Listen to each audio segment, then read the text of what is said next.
Well, thanks for joining today, guys. I'm really excited about the topic as Christine was talking about.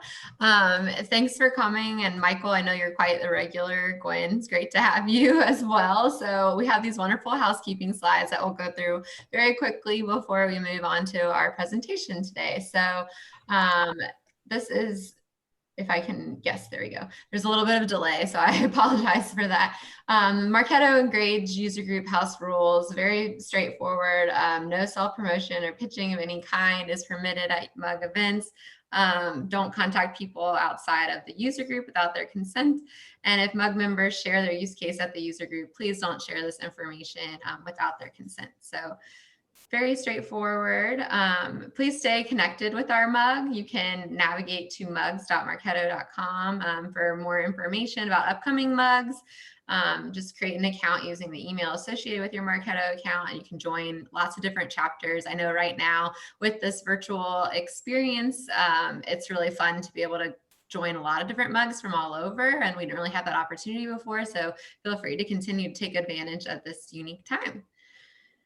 And then a Purple Select, not sure if you guys are all familiar with it, but it's a great Marketo user community where it's like awesome opportunity to get some Marketo swag, accumulate points by completing fun challenges. So definitely check it out if you haven't already, or sign up for it.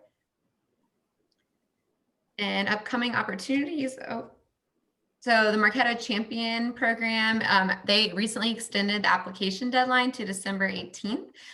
This is an awesome program. I've been really fortunate to be a part of it this year. It's just been a great opportunity to really get to know some of the clear thought leaders in the Marketo community, learn new things happening with the Marketo products, and just really build your personal brand. So if it's something you guys are interested in, I would highly encourage checking it out. I've had a wonderful experience being part of the program this year.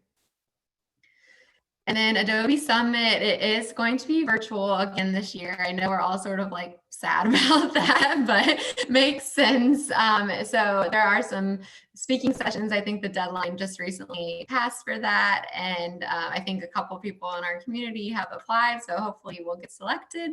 And yeah, the virtual will be April 13th through the 15th. So really looking forward to that. And lastly, here's a roundup of all the different mugs that are happening this month. So once again, being in a virtual environment, feel free to join as many of these as you can, or watch them recorded after the fact. And with that, I'm excited to introduce our speaker today. So Kristen Kiefer, I'm very excited to say that she's recently joined my team at AvidXchange. We're super lucky to have her, and awesome way for her to kick off and join the first Charlotte Mug user group. But Kristen is a revenue operations marketing professional with a proven track record of creating and implementing results-driven integrated marketing programs. Before joining AvidXchange earlier this month, Kristen led the marketing operations function at SalesLoft, where she reduced SalesLoft's inbound response time to under 5 minutes, optimized sales alerts and prospect routing for inside sales and SEs, and integrated ABM intent data with their demand gen funnel to provide better insights for sales outreach and communication. And I know this is a topic that she's very passionate about, so we're excited for her to kick it off today. Can I jump in real quick, Courtney, before Kristen takes over? Quick thing, being the holidays, we have a little digital wheel that I am putting all of your names into. So at the end of this hour, about 5 minutes before 1, I'll share my screen and we'll spin it, and we'll pick 2 people to get a $25 gift card. So basically how that will work is we'll spin it, and then I'll need to get info from you, and then we will send it out to you once we get it set up.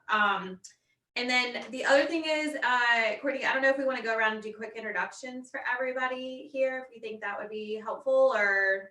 Sure. Okay, so I'll kick it off. I'm Christine Savaggio. I work with Atumos, and hey, Shaylin.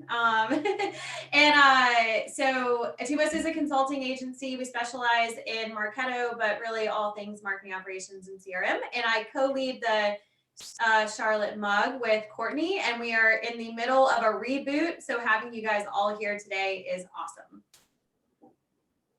Cool. I can go next real quickly too. So I'm Courtney Toby. I'm the manager of marketing operations at Avid Exchange, co-leader of the Charlotte Mug.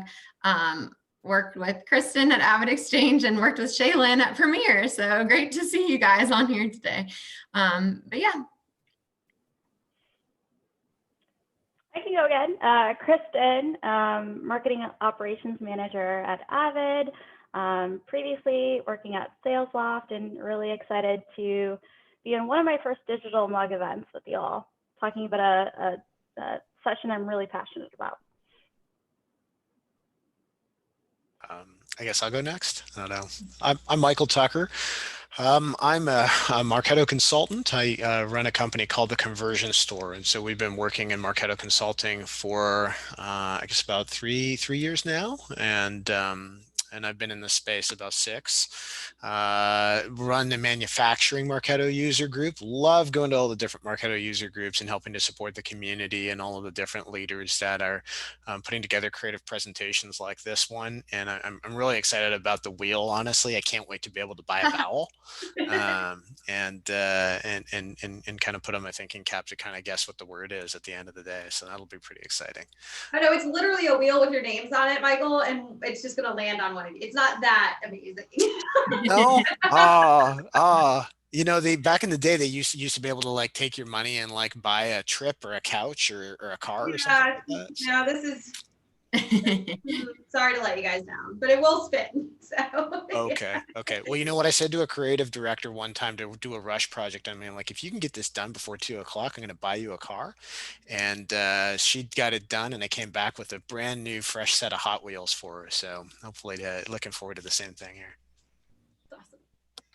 Thanks, guys. All right, we'll just call on people. Gwen, do you want to go next? I was just about to volunteer myself. My name is Gwen Berry. I am a marketing operations and just general business operations consultant. I'm based in Raleigh, so I normally attend the RDU mug. But I have attended the Charlotte mug once or twice. It's been a few years though. But excited to be joining y'all virtually today. Awesome. All right, Shaylin, you're up. We're just going to go through the tiles. Hey, I'm Shaylin Rogers. I am based out of Charlotte. I work for Premiere. We're a client of Christine's at Tumos, and Courtney and I used to work together a few years ago, but I am in a new role of Director of Marketing Automation and Analytics at Premiere. I previously supported marketing on the solution side, but am in a little bit of a new marketing operations role. So excited to be here and hear from you, Kristen. So thank you. All right, Jessica, you're up next. Hey y'all, I am Jessica Dobson. I'm a marketing consultant with Digital Pie. I work both, as a consultant there, but also on our internal side. So always looking for best practices to employ on our own staff. I'm out of Chicago, but trying to make the most of the pandemic and get out and meet some new folks. So thanks. Great. And then Kanako, that was my effort at the name. No worries. Hi, my name is Kanako. I'm a marketing operations manager at Alice, and I'm located in Boston and trying to join as many MAGs virtual events as possible right now. Awesome. Okay. That was it, Courtney. I just wanted to say hello. Okay. Perfect. Kristen, do you want to take over and share your slides, or do you want me to drive?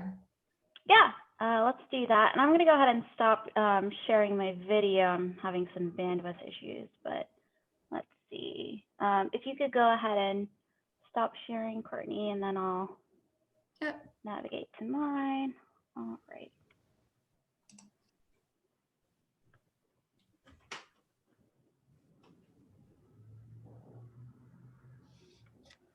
All right, let's see if we can.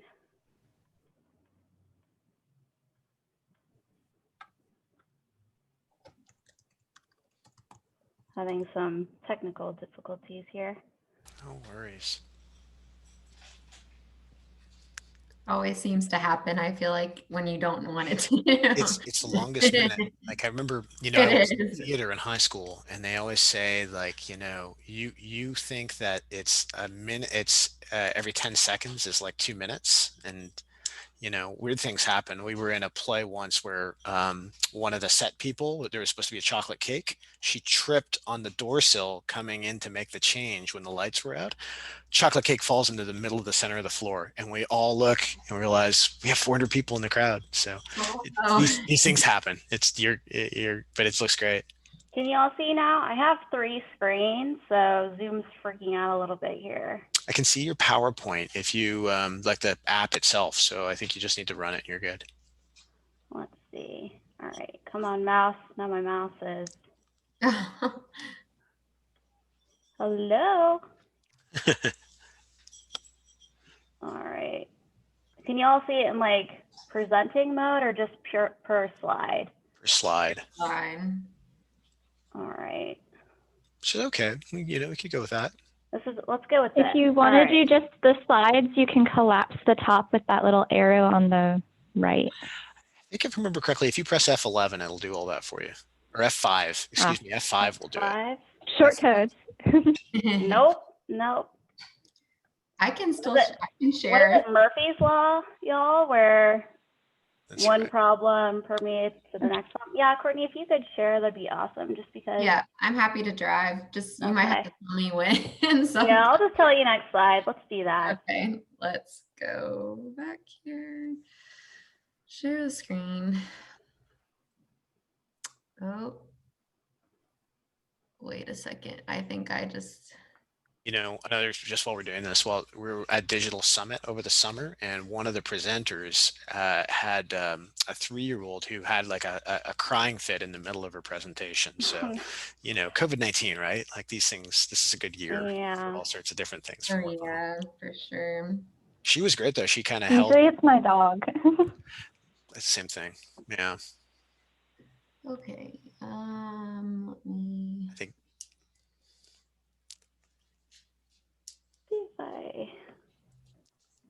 I like the event. We'll eventually get there. I like the event where Gwen and I got to meet Gwen's dog. I thought that was pretty cool. Can you see it? She gets a little camera shy. Yes. Yes. So I think you got to run it still though. It's still seeing here. Yeah, there you go. Perfect. Okay. All right. We're in action now. Okay. Oh yeah, no more of my headshot, right? Cool. All right. So thanks again, y'all, for having me. Like I said, this is my first digital mug event in a while. So I'm really excited to chat about sales engagement and how I've leveraged it in the past and how it's kind of permeating the B2B tech landscape currently. So I think with that, I really want to set the stage by kind of defining what this discussion will be like. And I really want it to be conversational. I want to hear from you all, your questions, your experience with this. But I think in my experience and at my past life at SalesLoft, a lot of times, right, the question around sales engagement is, okay, great. What is it? How does it integrate with our marketing automation, our Marketos, the CRM, right? What role does marketing play in the sales engagement strategy?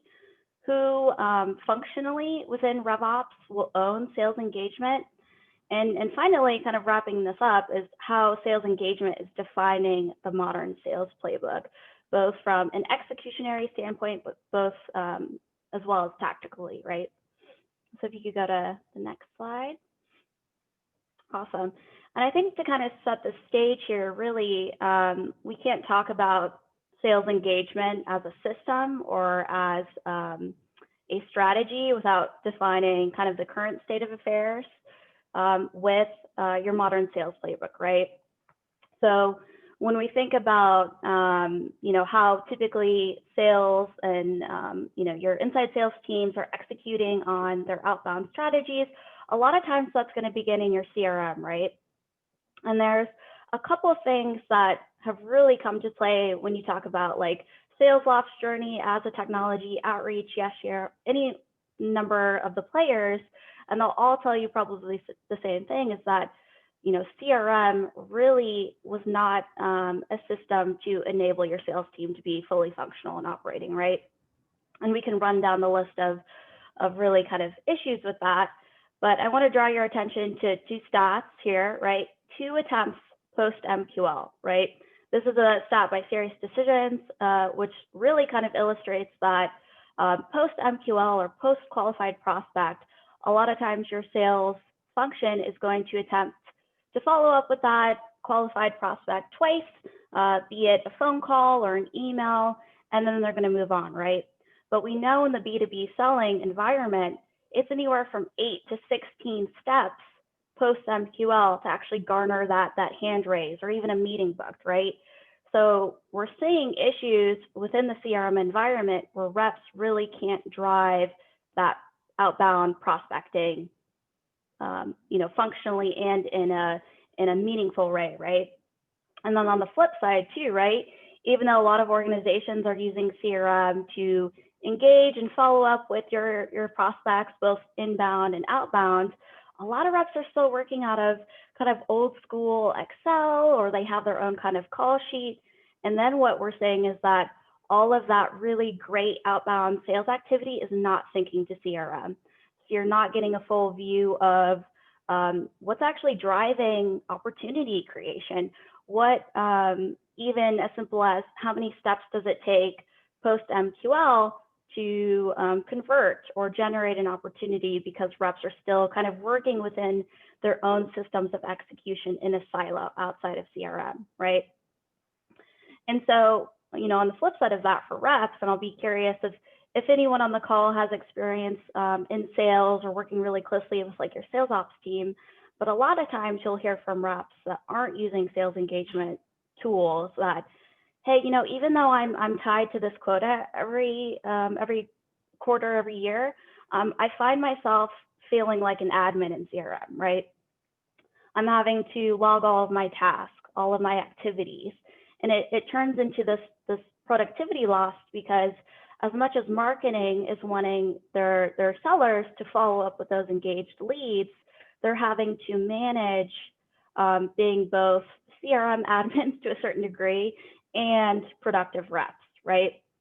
And what I find interesting too in this conversation that we've had at SalesOft or other organizations is that kind of the point of contention that you have with sales and marketing is kind of the age-old, well, my sellers aren't following up with my leads, right? And oftentimes we focus on the qualification or the SLAs that have been established, but a lot of times too, it's just the sheer amount of leads in your CRM to be followed up with, or it's the simple fact again that Salesforce especially was not intended to be a system of execution where reps could really begin to codify their cadences in a playbook that was meaningful, right?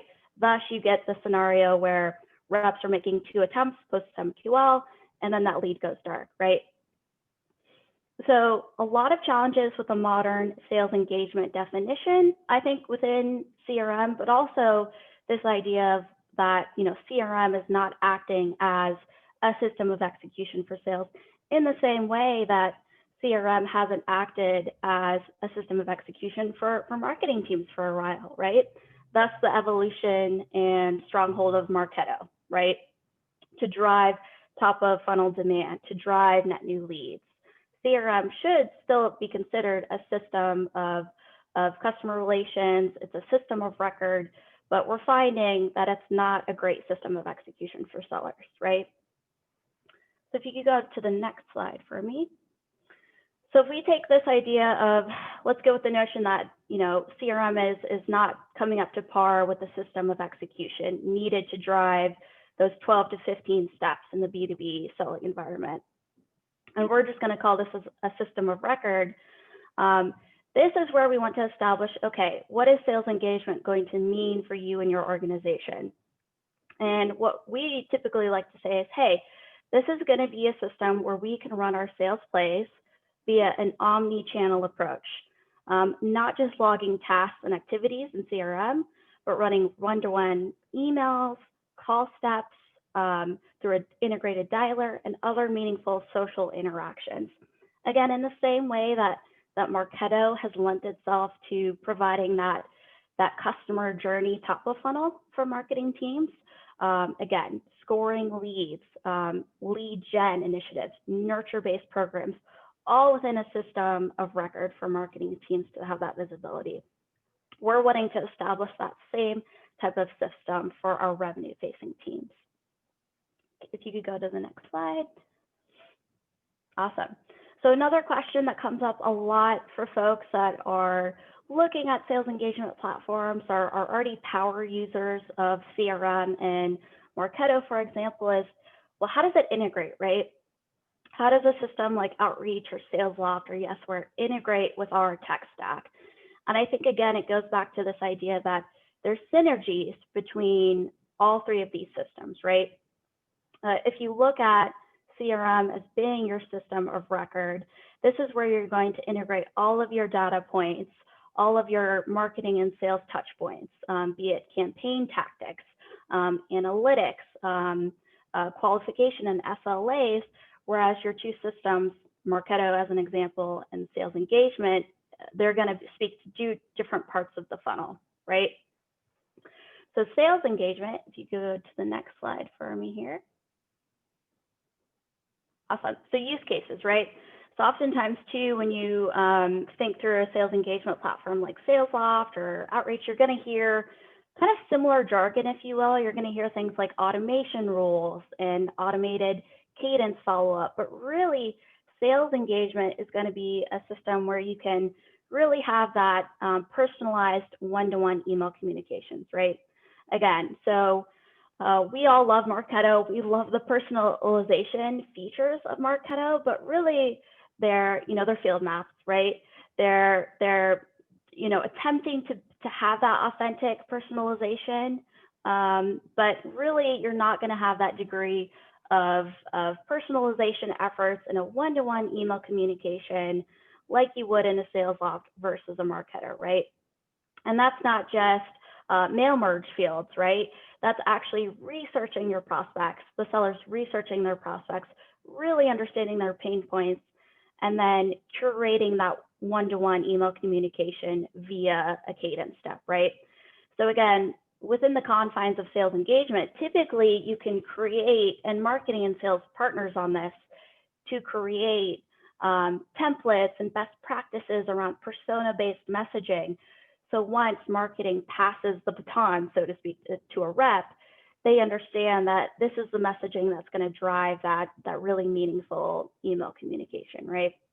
And again, this is all going to happen through a single point of contact for the reps, so they're not having to log this activity manually, right? The other aspect, in terms of sales engagement versus like a Marketo, right, is it's omni-channel. So it's not just going to be an outbound email sent automatedly, right? It's going to be phone steps. It's going to have integrated dialer technologies, because we know, again, based on your business model or the persona that you're trying to reach, these folks, most likely maybe won't respond to an email as a mechanism of communication. Cold calling is still viable to reach those key decision makers. And again, a lot of times your sales team is held to certain call touch points and metrics every quarter. So you want to be sure that you're setting up your team for success by having those call steps be fully integrated, both in their system of execution through sales engagement technology, but also have those things integrating to your CRM, right? How many of us have heard, a rep say, well, my dialer's not making those connections, or I'm having to go back and again, manually log those tasks. Or let's say you don't even have any kind of integration with your CRM. Then again, you're putting those admin duties on your reps to go ahead and remember, hey, I made this call, I made a voicemail, I've got to go back, make myself a task, and remember to call that decision maker again, right? So you're kind of muddying the waters between CRM admins and productive reps, right? Another aspect of this is my favorite, of course, which is speed to lead. So, a lead will never be as hot as it is when it comes inbound or when it's qualified. So the degree that your reps can really build out a system of execution where they have integrated calendars and scheduling tools immediately for their prospects to say, hey, yep, I want to go ahead and schedule a conversation with you next week at 2, and have that process fully automated to the best of our ability, so that again, we have that visibility for speed to lead and velocity metrics. And then of course, again, when you're leveraging a Marketo, a marketing automation tool, right? You're typically leveraging a shared IP. You're sending in mass. Again, marketers make efforts to have the most personalized experience we can, but with a sales engagement platform, you're going to be able to leverage a one-to-one integration with Gmail, Outlook, 365. So that one-to-one IP, typically you're going to see better inbox placement, and really, I think there's a degree of authenticity there, right? Because the prospect is receiving an email from a rep, they know it's from the rep. There's no opt-out language at the bottom of the footer. So oftentimes we've seen that there is a better connect rate in inbox placement with one-to-one email communication. So just kind of solidifying the sales engagement use cases within the modern sales playbook, I think is really, really important, right? Next slide for me. Cool. But with all of that said, I can appreciate, prior to working at SalesLoft, this idea of integrating another system within your buyer's journey is really intimidating. And, the degree that marketing teams put so much effort into understanding their lead funnels, their life cycle stages, their nurture campaigns, all of that work is really well defined now in the B2B environment. And so introducing this new concept of sales engagement and sales playbooks is kind of intimidating. And a lot of folks will again ask, well, how does that integrate, or what does that look like for my strategy? And I think it's really up to the organization to define those rules of engagement. And to some degree, that's already kind of always been there, right? Again, when we go back to the example of post MQL or SQL, right?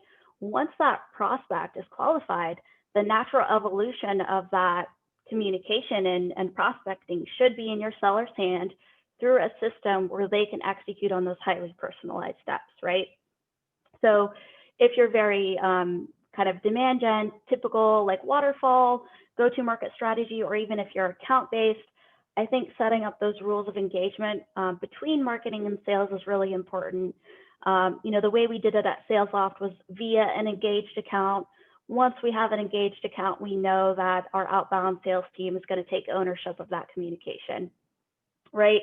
I'll often get questions from folks like, hey, does that mean that the marketing team can't send out, a webinar invite? No, of course, there's still those types of marketing touch points, but really we're talking about driving brand awareness and pain points, right? So you're probably going to want to cease a lot of the nurture-based top and middle of the funnel communications. So it's simple as creating this engagement matrix, setting those SLAs, defining who the department and system owner will be within that buyer's journey, right? And again, you'll often hear and we'll joke amongst ourselves, but sales does prefer to own the conversation post-qualification. So, I've worked at organizations where marketing will build like a Marketo sales insight email for them to engage with, and then they'll come back and say, oh, this is very marketing speak, or I want to put a different spin on it. And so that's really, again, where that level of one-to-one communication comes into play. So really it's this idea that you're establishing kind of a double funnel model, if you will, where your marketing tech stack is driving top of funnel engagements all the way to that qualification step. And then the natural evolution of that prospect is in the seller's hand through a sales engagement platform, right? Next slide for me. Awesome. So this is a kind of a simplistic example of more of a technical integration, right? Where, again, going off this notion of speed to lead, we have an inbound demo request come to the site. And rather than kind of send out an automated follow-up through Marketo, where it says something to the effect of, hey, thanks for your inquiry. A member of our team will be with you shortly, which, shortly could be anywhere from that same day to the next day, right? And we know how critical speed to lead is. So rather than have that conversation start through a Marketo, we're actually going to route that all the way through to our sales engagement tool, right? So we're acquiring these leads, we're qualifying them. Let's suppose, again, there's a demo request come in. We're going to stamp them, and then your sales engagement platform, the SalesLoft, is going to pick that prospect up. It's going to be automatically added to a rep-owned cadence, and then that first automated email is going to go out within that same day, right? So again, you're getting the level of personalization. Hey, Courtney, thanks so much for wanting to speak to a member of my team. Here's my calendar. Go ahead and schedule time for me. And that again, that system of following up with that very high value prospect is going to be within the same day, right? And you don't have to go through kind of your standard admin procedures in CRM or through some type of notification outside of system of execution, right? So again, this is a demo, but it very much could still be tailored to tactical demand gen campaigns, right? So let's say, come 2021, we do have in-person trade shows again, and we're spending a lot of money at this upcoming Dreamforce trade show, and we know that we're going to have a lot of high-value prospects. Go ahead and partner with your sales team to build that post-engagement cadence. Work with the team to build brand messaging and templates and have that ready to go, so that that system of execution and that alignment between sales and marketing is there, even per campaign tactic, or in this example, an inbound demo request, right? If you could go to the next slide. Awesome. So this is a quote from Forrester I really like. It's essentially alluding to the fact that B2B buying and selling has changed forever. And certainly with the onset of COVID-19, right, we're seeing this acceleration in optimizing your sales process, your sales playbook. And for a lot of organizations that relied on in-person events to create those meaningful touch points with their prospects, right? Especially organizations that have a lot of budget for, your field marketer team, that serendipitous moment, right, in the prospect and customer journey is gone. So how do we try to recreate that system of authenticity and personalization through our sales playbook, especially in this digital age? And this is where we're really seeing sales engagement platforms, on the rise in B2B, your B2B tech stack and your strategy, right? So I think the validity of sales engagement has just been proven throughout this year with COVID and everyone going remotely, right? If you go to the next slide for me, Courtney. Awesome. So this is kind of that, and it's really not visually a double funnel, but this is where I really think organizations can start to kind of visualize how marketing automation and sales engagement really integrate and play within the same prospect journey that we've always played with, right? It's just this idea that marketing owns top of funnel, lead gen, nurturing, and really kind of post MQL is really where we want to deploy those omni-channel personalized touch points for our sellers through a single system of execution, where they can focus on their prospecting efforts. They can have high productivity. They don't have to manually log these things in CRM. They see a single pane of glass executing their cadences, right? And what we're saying is across the board, a significant ROI in an opportunity velocity.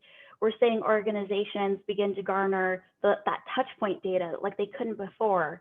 How many calls does it take to reach that decision maker? How many calls and emails and social steps does it take to drive closed won opportunities within that sales segment?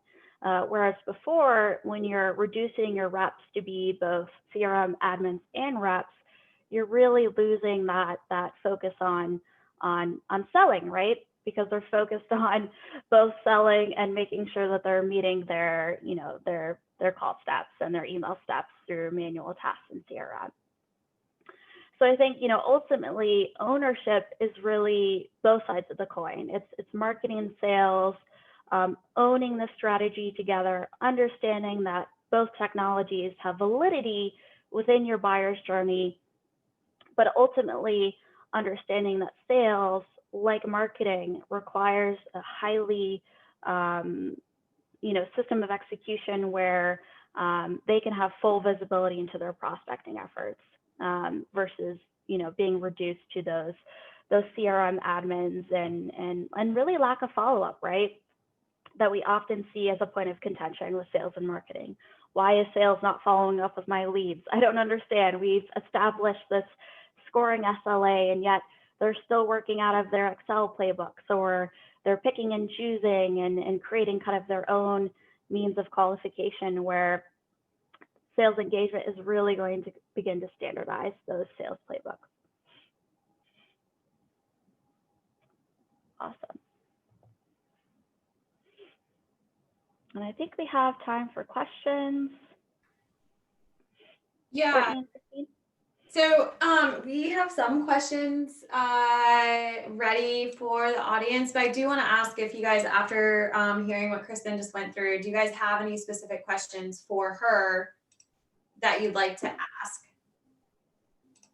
Yeah, the sales guy in me always has all these CRM questions now that are related to this. Can I ask you about data standardization at the CRM level? And I remember being a sales guy, and I'd always have a once a week with my sales manager, and he would, what did he call it? Trimming your pipeline. And he'd always say, you're being over optimistic about this conversation or that conversation, and I need you to put this data point into the CRM so that the right enablement tracks are being executed on, right? And I can't remember our stack. I think we were using NetSuite to Pardot back then. But what I thought was a response was different than what the guy sitting next to me thought was the same type of response. He would have put a different node in. So how do you get consistency across the data when you have different people talking to different types of prospects? And why is that important, right?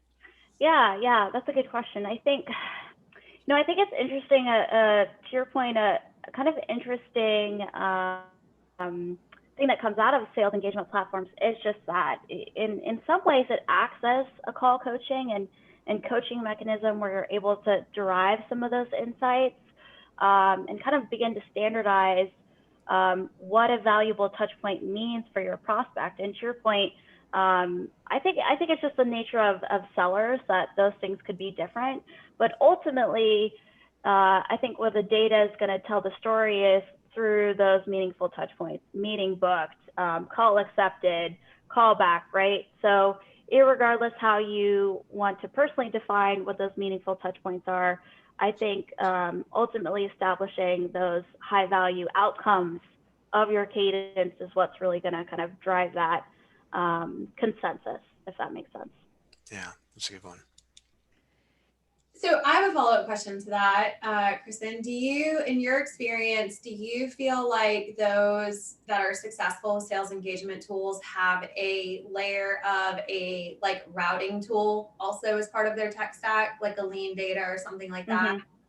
Yeah, absolutely. I mean, I think it kind of goes back to this idea of, even without sales engagement, if you don't have intelligent lead routing, or certainly if you're account-based, right, how valuable it is to have lead to account matching in your CRM. Again, you're going to reduce your sellers or perhaps your SOPs or MOPs to manually convert, manually route. And again, you're losing valuable time where your revenue-facing team should be prospecting and selling, not making sure that they're assigning leads out to their team, right? So I think lead routing is certainly probably a step zero, if you will, to have success with sales engagement. Having full visibility into your total addressable market, be it your sweep of leads or your target accounts, right, is really important. And having that data quality within CRM is really important, not just for sales engagement, but also Marketo, right? So that's a great question. So I guess for our audience, people that are joining us in this virtual room, does anybody currently leverage a Sales Loft or an Outreach, or I don't know the other one you said, Kristen. I'm just familiar with those two. Yes, where? What is it called? Yes, where? Yes, Worth? Yes, where? Okay. Where? Yes, where? Okay. Does anybody, is anybody leveraging any of those tools? One of my clients is using the, so HubSpot has expanded from, strictly marketing automation back in the day to CRM to also including sales enablement. And so one of my clients is actually using a lot of, some of the sales enablement tools, and I'm trying to get them to use some others. I've also had clients use Cirrus Insight, which does a lot of the same things. And outreach. I've worked directly in outreach as well. Yeah, I currently use Outreach. My previous company uses Salesloft. Yeah. Okay. I had a Awesome. client who did lean data for the lead routing, and they've had a couple that have had Salesloft, and I think what I've seen more though is that in all of those clients, sales operations owns all of those tools, and we had explicit directions: don't touch my lean data, don't touch a Salesloft. So Yeah. we'd have input into them, but or more, they would have input and would pass it along to us to make sure that we configured Marketo to kind of work properly with it. But I can't say that I've gone into it per se, because that's the side of the fence you don't want to cross. Oh, that's Right. actually interesting, because most of the companies I use these tools, I had BDO team sitting under marketing. So these tools, including Lead Data, whatever those are, also within the marketing ops purview. So I Yeah, think it also depends on what's included in marketing in your organization. Yeah. that's our case. We are in the process of actually like evaluating a sales engagement tool. So Kristen will definitely be helping us get that up and running. But we have a BDR team that lives under Demand Gen, and they would be really, the key users of this, I think, starting out, and then we'd roll it out to our broader sales organization. But that's something, Kristen, I did have a question about, because you kept referring to like that one-to-one relationship, and I was just curious, like, what was your experience with like sales reps actually coming up with that, at like doing that level of research? Because we've gotten such pushback with even trying to get them to use like templates that we've built in like a Marketo Sales Insights plugin, or like to be able to change one like sentence in that template seemed like too much work for them. So I was just curious, like, how you've approached that, what your experience was, like, what is your recommendation for actually like making them leverage that capability of the sales engagement tool? Yeah, that's a good question. So I think there's actually two things there, right? So one-on-one is the best practice, but even so, there is still a risk that organizations use sales engagement in the incorrect way, right? We do have this capability to send automated emails.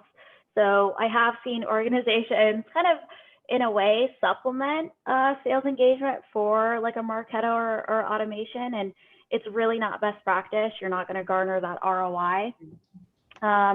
I think in terms of the one-to-one, what we've seen is kind of the 80-20 rule, right? Driving authenticity within that first couple steps for your prospects, for your outbound efforts. So a lot of times we'll see, and it's a piece of a cadence, right, is like a social touch point research step, where they're really trying to understand this particular prospect or decision maker, their pain points, where they fall within the opportunity cycle, or where they, where the particular product might, suit them. And I think this is where you see more of the marketing and sales partnership, is you have product marketing helping to drive like a persona playbook, right? And that persona playbook to some degree is going to manifest itself in outbound templates and email templates, right? Snippets, as we call them within the email. So yeah, there's definitely a degree of governance there. I think that's needed in order to see that ROI through, because if you use a Salesloft or an Outreach and you just send a bunch of automated emails with inauthentic email communications, then you're really not seeing through the purpose of the tool, and you're not going to really garner a lot of those great results, right? So this is again where we've seen, and at Salesloft we did this, at other organizations, really introducing the omni-channel approach to prospecting. sending out a few introductory emails to get the conversation going, reaching out through other integrated features within SalesLoft, like through direct mailers, through meaningful social steps, LinkedIn InMails. So really kind of just creating that omni-channel approach to personalization, I think, is what matters. And what's great too, again, back to Michael's question, is by virtue of having these cadences governed in a system of execution like this, is you can really begin to derive some of the same metrics you do in Marketo, like what's resonating with prospects. Are they opening this? Are we getting meetings booked off this cadence? Is this driving opportunity velocity? But on the flip side of this is, the philosophy, I think, within the sales engagement community is this tool is not just for inside sales or your BDRs. It's for your AEs to manage their opportunity pipeline. It's for your client success teams to build their customer onboarding experiences and upsell communications, right? So we didn't really touch on this in that presentation, but I think another way to look at sales engagement is really for all of your revenue facing teams, right? So, and in that way, you can build that congruently between all of your brand messaging, right? From lead to customer to opportunity. And it's really, really hard, but it's a little bit easier when you introduce a system like sales engagement, right? Because you'll have all of that great metadata available. It's great. Can you come back and do like another one of these? God, this is great. They're not paying me for this now. That's the right answer. Maybe I should add your name to the wheel, Kristen. No, I mean, again, like before working at SalesLoft, I hadn't used sales engagement. I was using Salesforce and Marketo, and was really more on the sales ops side, really, and really got close to my sellers, understood their pain points and opportunity management and productivity out of CRM. And so I really do think it's a great system to enable your sellers and revenue facing teams. But it is challenging to have some of that, executive level buy-in when you're buying a new tool, or when you have such a great system like a Marketo, right? But I do think it's really viable nowadays in the B2B space. So I think we have time for one more question, because I do want to make sure we spin the wheel. Does anybody have a question? I have a question, but I want to make sure we ask one of your questions if you have it. I don't have a question. Mine's more of just a comment. I just wanted to say thank you for sharing, because as Courtney knows, and Christine, I'm sure you're fully aware, we're a very unique organization. And so we struggle so badly with passing off leads. And so this is really interesting to me. We've just, I think, struggled coming up with a system to task, because our organization is so unique. So thank you for sharing. It's been really insightful. So I appreciate it. Yeah, of course. Yeah, it's always the challenge, right? It's the volume that marketing does generate, and it's the point where you want to enable your BDR teams to feel like they have the level of insights on your leads and prospects, and the system that they can execute quickly in a meaningful way without those admin and operational efficiencies out of Salesforce, right? Yeah, and we've come up with a strategy that's more automated than what it's ever been, but it's still pretty manual. It's a pretty manual process. So I think we've, got a tremendous amount of work that we can still do, but this has been great. So thank you. Awesome. Actually, maybe that's a starting off question just quickly, so we don't kind of the wheel. What's the starting point? Like what's, step one, step two, if you haven't implemented a methodology like this? Yeah, good question. I think there's definitely this aspect of tech maturity and strategy maturity. I forget who asked the question. It might have been Christine around lead routing. I think there are certain ground zero steps, if you will, before implementing kind of what we would call like an enterprise sales engagement tool like Outreach or SalesLoft. I think data quality is key. I think understanding current sales prospecting and playbook pain points. Again, if you don't have an integrated dialer, comments from other folks on the call, if you're experiencing pain points in lead follow-up beginning to build that business case for a system of execution, and shared accountability is what it really is. In the same way that marketing teams are held responsible for lead numbers every quarter or opportunity or pipeline generated, so is sales. So it's really kind of a function of sales enablement as well. All right. So I feel like there's probably more questions maybe, and maybe even a follow-up opportunity here on some of that. So obviously appreciate everybody's input, and participation. But I think, Courtney, if it's fine, I'm happy to share my screen. Oh I don't know yeah, why sure. I'm so excited about this spin the No, wheel. go for it. Go for Wheel of Marketo. it. Okay. So like I said, I put everybody's names in here and I'm going to spin it and we're going to pull for 2 gift cards. I have your email addresses from when you guys RSVP'd for this. So just a heads up that if you're the winner and you can only win one time, I am going to pass that along to our person on my side and they'll reach out to you about getting you the gift card. Okay. So just a heads up, but okay. Here we go. Can you see it spin? I was very excited about it. Yeah. Sound effects? This is Really? so fun. I love it. What? All right, Gwen. Yes.